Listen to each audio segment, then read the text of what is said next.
Baik, kita mulai. Unsur pembangun teks drama itu ada 6 harusnya. Nah, kita sesuaiin buku dulu ya. Yang pertama adalah kita bayangkan itu sebuah rumah. Oke, di sini ada tokoh dan penokohan.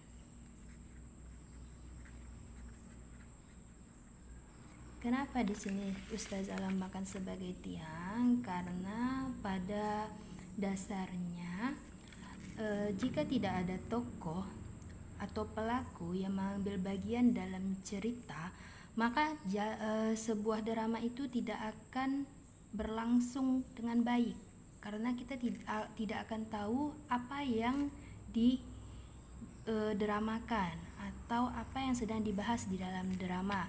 Sedangkan untuk penokohan, ini adalah karakternya. Ini adalah karakternya dari seorang tokoh atau pelaku. Oke, selanjutnya tiang yang kedua adalah alur.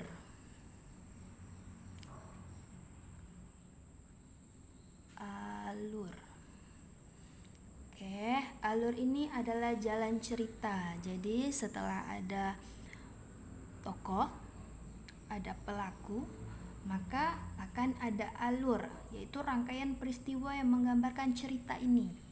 Dia akan menjadi sesuatu ketika sudah ada jalan ceritanya.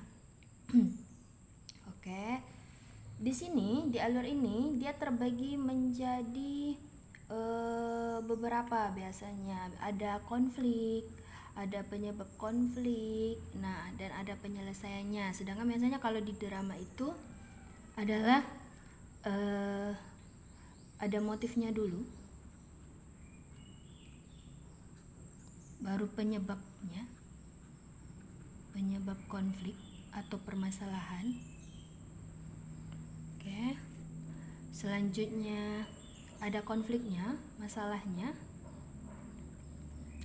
dan yang terakhir adalah penyelesaiannya.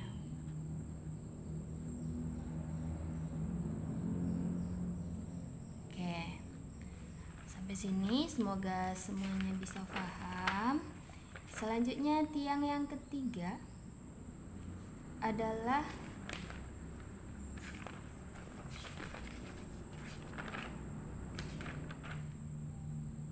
latar.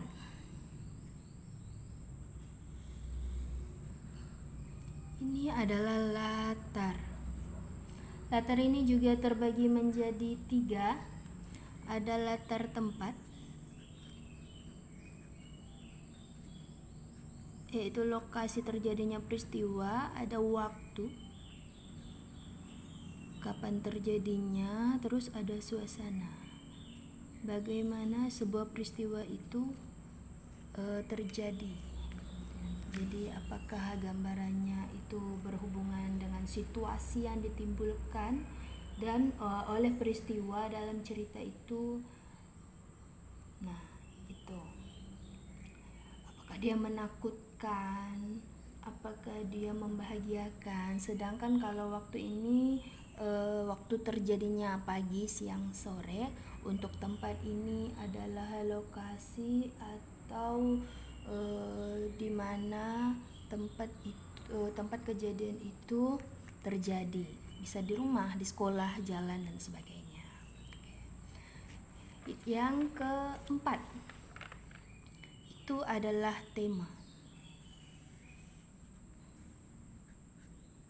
Kenapa tema menjadi bagian bawah atau pondasi? Karena tema ini merupakan ide cerita yang menjadi pusat cerita. Jadi dia ini adalah awalnya. Semua didasari oleh temanya. Kalian ingin membuat sebuah cerita tentang tema apa? Nah, seperti itu. Barulah dikembangkan ke tokoh, latar, dan amanat. Selanjutnya ada amanat. Kita buat sebagai atap. ini adalah amanat. Amanat itu adalah pesan yang ingin disampaikan dari sebuah teks drama. Jadi tidak hanya sebuah tontonan, melainkan juga ada pesan yang dimaksudkan di dalamnya. Oke. Selanjutnya yang terakhir adalah atap sebelahnya adalah dialog. Dialog ini percakapan antara tokoh pertama dan tokoh selanjutnya. Oke, sampai sini. Oke, Ustazah ulangi. Yang pertama adalah tokoh.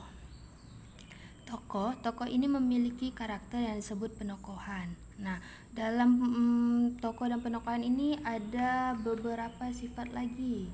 Berdasarkan segi peran, tokoh ini terbagi menjadi dua. Adalah tokoh utama. Ini ada tokoh utama. Tokoh utama yaitu tokoh yang memiliki peran dari awal. Semuanya ada dia. Yang kedua adalah tokoh tambahan atau tokoh sampingan. Ini membantu penyelesaian cerita, jadi tampilannya tidak sebanyak tokoh utama, dia hanya untuk membantu saja. Selanjutnya adalah alur. Alur ini ya jalan cerita.